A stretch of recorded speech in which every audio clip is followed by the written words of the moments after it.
Okay, so I got the first mix for Androgynous Stranger from Ian. I've asked him to mix it because he's so experienced, he's phenomenal, he's going to do a much better job than I ever will, and I think that's what the song needs. It's been recorded well, and I don't want to sort of throw away all this effort and money by sort of just messing up a mix myself. So I've let Ian do it, and he's done a phenomenal job. He's pretty much got it spot on in the first attempt, which is really, really impressive.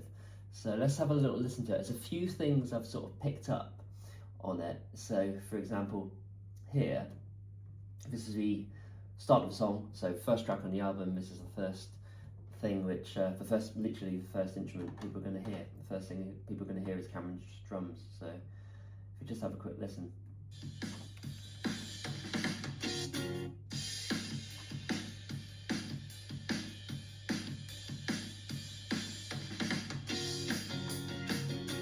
It sounds good, but I think it needs a little bit more snap. So the snare drum needs a bit more snap. It just needs to sound more impactful. Because as I said, it's the first track on the album, literally the first thing people are going to hear when they play this record. So I think that needs to be changed. Also, it's very, very minor, and it doesn't really affect the song, but I'm being really, really picky. My guitar is slightly out of sync just because of I just messed up when I recorded it. I didn't play it as well as I could have. It's very, very minor, but I think we can actually, with all modern technology, we can actually move that and actually change that quite easily. So let's just listen to it. It doesn't sound bad, but I want this to be perfect. But the thing is these imperfections which make songs, really. So I don't want to make it too perfect and sort of take all the beauty and innocence out of the song. But yeah, I guess it's just getting that balance. But as I always say, there is no perfect mix. But let's have a listen. It's the high little guitar bit we're listening to, the guitar riff. Androgynous stranger, androgynous stranger, androgynous stranger. You can hear there it's ever so slightly delayed. Let's listen to it again. Stranger, androgynous stranger. So slightly delayed. I'm not sure whether to leave it in or not, to be honest, because as I said, these imperfections actually add to the beauty of the song. Otherwise it would just be, may as well be produced by a computer. But I don't know.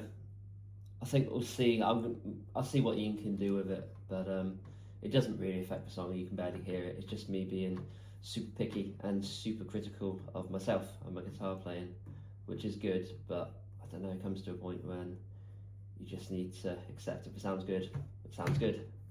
So I've got the second mix here. We've added more snap to this snare drum, well, Ian has. So let's have a listen to it.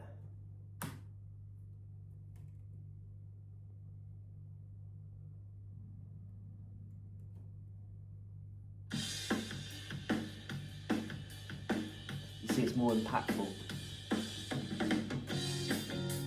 But I think it's too much now for the song.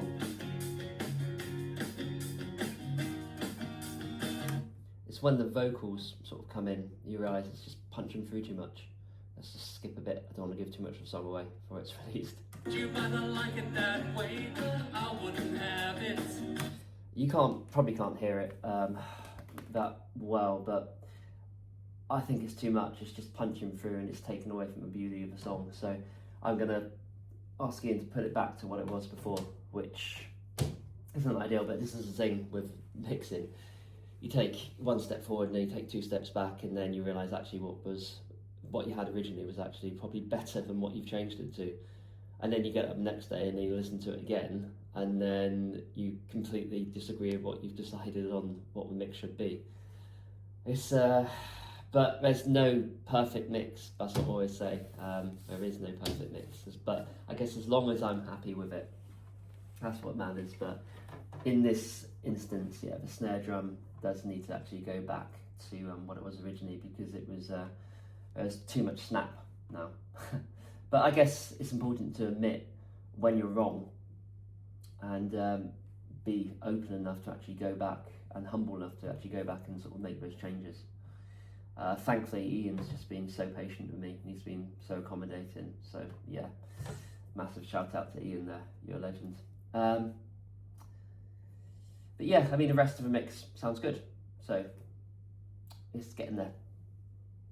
Right, so I think we're nearly there with the mix, but the only thing I can't really decide on is my vocal. So the delivery is good, and I'm sort of singing it quite well. The problem is like vocal effects. We've got one version which is quite natural, which I think sounds a little bit weak, not as impactful as I would like it. And then there's another version with double vocals and a little bit of effect, and I'm really struggling to decide which one is actually best. So let's listen to them. So this first one's the natural one, pretty much my sort of natural voice, some effects, but limited effects. So let's have a listen. So this is the first part of the song, first few words. You look like Marlene Dietrich, now you wanna be Cary Grant. You got the style and charm, and you're walking on the stands. Your part-time loner. Yeah, it sounds okay. This is the mix 2, so this has got effects on. So I know in sort of modern pop songs, people do double their voice. I know it's a technique Dave Grohl uses actually in the Foo Fighters. So it's a cool thing to do, but is it right for this song? Is it right for my voice? I don't know. It works, there's no question it works really well in the chorus and the pre-chorus, but in the verse, is it too much? This is what I've really been struggling with. I've been listening to it again and again, all over London, like every time I'm travelling in the UK, so pretty much all over the south of England. But I just can't make a decision. I can't make a decision, but I'm going to have to, really. I think just make a decision, go with it. This is the last bit, and then go get it mastered. But yeah, let's listen to this mix 2. You look like Marlene Dietrich, now you wanna be Cary Grant. You got the style and charm, and you're walking on the stands. You're a part-time loner, versus a day of solidarity. So it has more energy, has more life, more excitement to it. Is it natural? No, it's not. Does it need to be natural though? I don't know, that's the thing. I mean, it's tricky because I said originally, I told Ian the brief was it needs to be a big pop song, like something Taylor Swift would, right? That's how it needs to sound.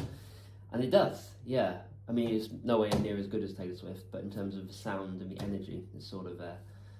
But I don't know, do I want it to sound more natural? Because I mean, originally when I wrote it, it was supposed to sound like Chuck Berry and a little bit like Bob Dylan. But I think the song's actually moved on from that now, and this, as I said, has become like a big pop song.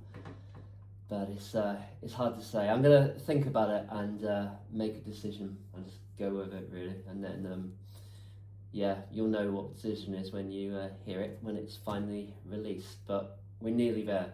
Let's listen to the part of the chorus, because the chorus sounds great with the double track and all the effects.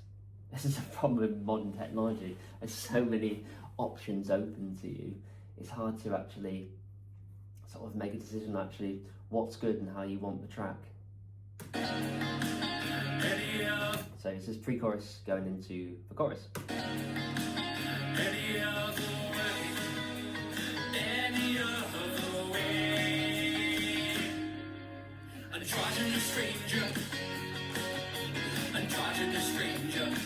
So it sounds big, this sounds really good, and it's on not the best speakers in the world.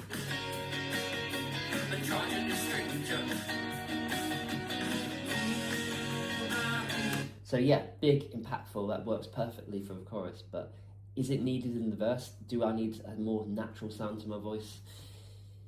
I don't know. I'm going to think about it again today, and I'll make a decision tomorrow, and then I'm just going to have to go with it. And then the next stage is getting the track mastered. But I'll talk more about that when the time comes. But yeah, happy days. So I've made a decision. I'm going with the double vocal just because it's more impactful and adds more to the song. But what I've actually realised after speaking to my friend last night, actually, in certain places the double vocal is slightly out of sync. I think if we put it in sync perfectly or near enough perfect, that will add more to the song, and that will sound right.